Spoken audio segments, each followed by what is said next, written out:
অতিরিক্ত বিচারক হিসাবে নিয়োগ পেয়েছেন এনসিপির নেতা সার্জিস আলমের শ্বশুর লুৎফুর রহমান। 26শে আগস্ট সুপ্রিম কোর্টে আরো 24 জন বিচারকের সঙ্গে তিনি শপথ নেন। এ নিয়ে সামাজিক যোগাযোগ মাধ্যমে নানা ধরনের প্রতিক্রিয়া দেখা যাচ্ছে। অনেকেই বিষয়টিকে স্বাভাবিক নিয়োগ প্রক্রিয়া হিসাবে দেখলেও কেউ কেউ রাজনৈতিক সম্পর্কের প্রসঙ্গ টেনে সমালোচনা করছেন। এনসিপির নেতা সার্জিস আলমের শ্বশুর লুৎফুর রহমান অতিরিক্ত বিচারক হিসাবে নিয়োগ পাওয়ার পর খবর ছড়িয়ে পড়তেই সামাজিক যোগাযোগ মাধ্যমে তা নিয়ে ব্যাপক আলোচনা শুরু হয়। এ নিয়ে আল জাজিরার সাংবাদিক জুলকারনাইন সাইরো নিজের ফেসবুকে একটি পোস্ট দেন। সেই পোস্টে সরাসরি কমেন্ট করেন সার্জিস আলম। কমেন্টে তিনি শ্বশুরের অতিরিক্ত বিচারক হওয়ার বিষয়ে ব্যাখ্যা তুলে ধরেন।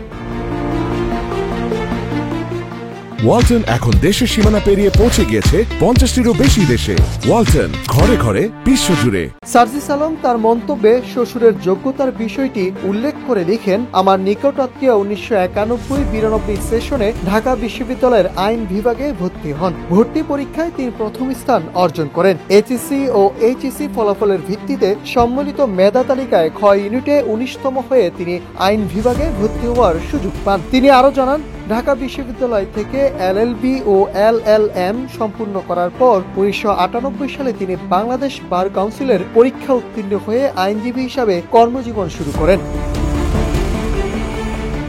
সার্জিস আলম আরো জানান, 2006 সালে তিনি সুপ্রিম কোর্টে আইন পেশায় যুক্ত হন। বর্তমানে তিনি হাইকোর্ট বিভাগ ও আপিল বিভাগ উভয় বিভাগেই আইনজীবী হিসেবে দায়িত্ব পালন করছেন। আমার সঙ্গে পারিবারিক সম্পর্ক হওয়ার আগেই তিনি বাংলাদেশের ডেপুটি জেনারেল হিসেবে দায়িত্ব পালন করছিলেন।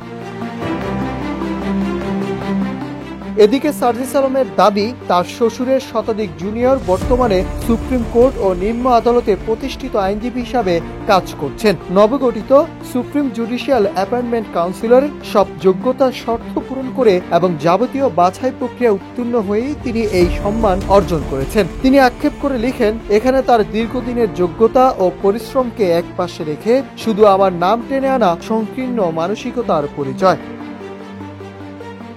Nahid Hasan, news desk, Ittefaq.